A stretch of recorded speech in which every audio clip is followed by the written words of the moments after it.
Salam semuanya, salam umat Tuhan yang kasih Tuhan Yesus. Hari ini kita kembali ibadah meeting Zoom ya, ibadah online lewat Facebook, lewat Instagram, meeting Zoomer. Hari ini kita akan mulai ibadah. Kita berdoa dulu. Tuhan Yesus, kami mengucap syukur untuk hari ini Tuhan. Kasih setiamu besar bagi kami. Terima kasih untuk hari Minggu, terima kasih buat hari-hari kami yang kami boleh nikmati bersama Tuhan. Terima kasih untuk masa-masa Covid ini. Engkau Allah yang setia, Allah yang pembela kami, yang senantiasa berdiri atas kami, membela kami anak-anak-Mu. Sebentar kami mau ibadah Tuhan, urapi kami, buka mata hati rohani kami semua supaya kami mengerti tentang firman-Mu. Engkau Allah Tuhan Yesus, pembela kami. Terpuji namamu, di dalam nama Yesus, haleluya. Amin. Salam semuanya, selamat hari Minggu ya, selamat beribadah di meeting Zoom online, baik melalui live atau rekaman di Facebook, Instagram, YouTube, dan lain-lain. Kalau kita lihat berita duka akhir-akhir ini ya, kita lihat di TV atau di medsos, sepertinya tiada habis-habisnya duka cita yang dialami dunia ini, Indonesia khususnya. Satu, yang pertama kita tahu pandemi COVID-19, pandemi COVID yang 19 ya, yang semakin mengganas, menular ke seluruh penjuru dunia, dan Indonesia khususnya semakin meningkat terpapar. Kita lihat, kita dengar rumah sakit di daerah sudah mulai menolak pasien karena begitu banyaknya pasien yang terindikasi positif corona. Banyak manusia, bahkan kenalan kita, saudara-saudara kita, rekan-rekan hamba Tuhan yang sudah meninggal duluan dipanggil Tuhan. Yang kedua, bencana alam dan banjir. Saya kategorikan ada di Kepulauan Bintan dan Tanjung Pinang.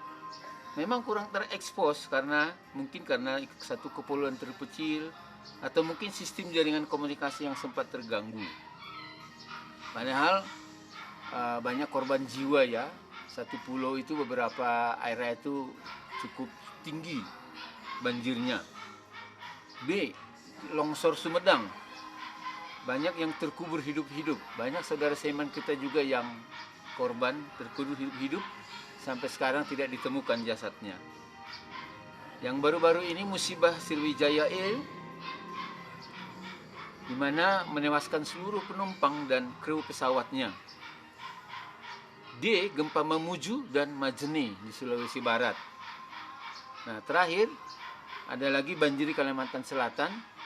Dan ada beberapa gunung yang memuntahkan laharnya, sedang meletus ya. Nah, kalau kita lihat kondisi semuanya itu memang sepertinya menakutkan, mengerikan. Tapi firman Tuhan berkata bahwa seperti lagu ini, kita harus tegakkan kepala kita memandang semuanya. Karena apapun yang terjadi di dunia ini, sepengetahuan oleh Tuhan, yang pasti Tuhan berjanji bahwa Dia adalah pembela atas kita semuanya. Dia telah duduk sebelah kanan Allah Bapa, membela kita. Jadi tidak ada yang kita takutkan, tidak ada yang harus kita khawatirkan. Namun kita tetap berjaga-jaga dan berdoa memuji Tuhan. Ingatlah, apapun yang terjadi di dunia ini, bahwa Yesus sudah berkata Dia adalah pembela kita, duduk di sebelah kanan Allah Bapa.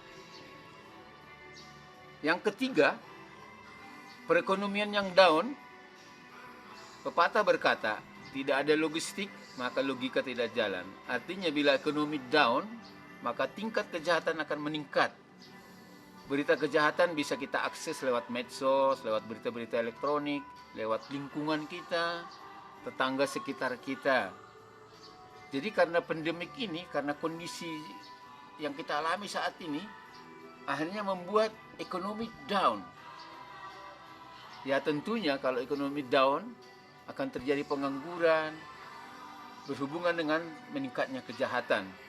Tapi sebagai hamba Tuhan, sebagai anak Tuhan, sebagai umat yang dikasihi Tuhan, ingat Yeremia 29 ayat 7 berkata bahwa kita harus berdoa dan mengusahakan kesejahteraan kota di mana kita tinggal.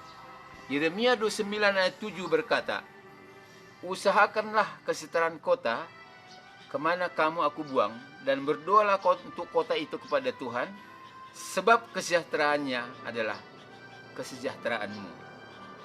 Firman Tuhan berkata bahwa kita harus mengusahakan kesejahteraan kota atau domisili kita tinggal. Berdoa tentu kita lakukan. Lalu bagaimana kita mengusahakan kesejahteraan kota sekitar kita? Musim pandemi COVID begini, kita harus bantu pemerintah dan lingkungan sekitar kita. Yuk, kami punya tips ya. Kalau kita belanja kebutuhan sehari-hari, kebutuhan rumah tangga, belilah di warung-warung kecil sekitar rumah kita. Tujuannya apa? Supaya roda perekonomian sekitar kita itu berputar di kalangan masyarakat menengah ke bawah. Mungkin saja mereka itu dapat pinjaman kredit mikro dari bank pemerintah. Pemerintah adalah wakil dari Tuhan. Mereka mengusahakan kesejahteraan kota, mengusahakan kepentingan masyarakat. Ayo kita bantu pemerintah supaya ekonomi bergulir, supaya kesejahteraan mereka meningkat. Selain kita berdoa memberkati sekitar kita, kita mengusahakan kesejahteraan mereka. Firman Tuhan jelas berkata dalam Yeremia 29:7 bahwa kita harus mengusahakan kesejahteraan kota. Tujuannya apa? Supaya lingkungan kita, orang-orang sekitar kita sejahtera. Itulah tugas kita sebagai anak Tuhan, sebagai hamba Tuhan, memberkati orang-orang sekitar kita. Dengan demikian, ekonomi berputar, dana dari pemerintah yang digulirkan lewat Bank Indonesia ke bank-bank devisa, bank-bank umum, itu kan menghasilkan keuntungan bagi orang-orang, sehingga roda ekonomi itu berputar. Matius 16 ayat 18-19 berkata, "Dan aku berkata kepadamu, hai Petrus, di atas batu karang ini aku akan mendirikan jemaatku, dan alam maut tidak akan menguasainya. Kepadamu akan kuberikan kunci kerajaan surga. Apa yang kau ikat di dunia ini akan terikat di surga, dan apa yang kau lepaskan di dunia ini akan terlepas di surga." Hamba-hamba Tuhan, anak-anak Tuhan, ingatlah, kita tidak perlu takut terhadap apapun, terhadap penguasa-penguasa di alam bawah, di bawah, di atas, ataupun yang terjadi. Semua yang terjadi itu seizin oleh Tuhan. Firman Tuhan di Yakobus 4 ayat 7 berkata bahwa karena itu tunduklah kepada Allah dan lawanlah iblis, maka ia akan lari daripadamu. Pemerintah adalah wakil dari Tuhan. Mereka bikin peraturan dengan protokol kesehatan. Kita harus ikutin. Kita harus tunduk terhadap Allah. Pemerintah wakil dari Allah, maka iblis akan lari daripada kita. Amin. Tuhan Yesus memberkati semuanya, jemaat CMC dimanapun berada, rekan-rekan di Facebook, semuanya di Instagram, di YouTube. Tuhan Yesus memberkati semuanya. Ingat, jangan takut, Tuhan memberi kuasa bagimu. Haleluya, terpuji nama Tuhan. Haleluya.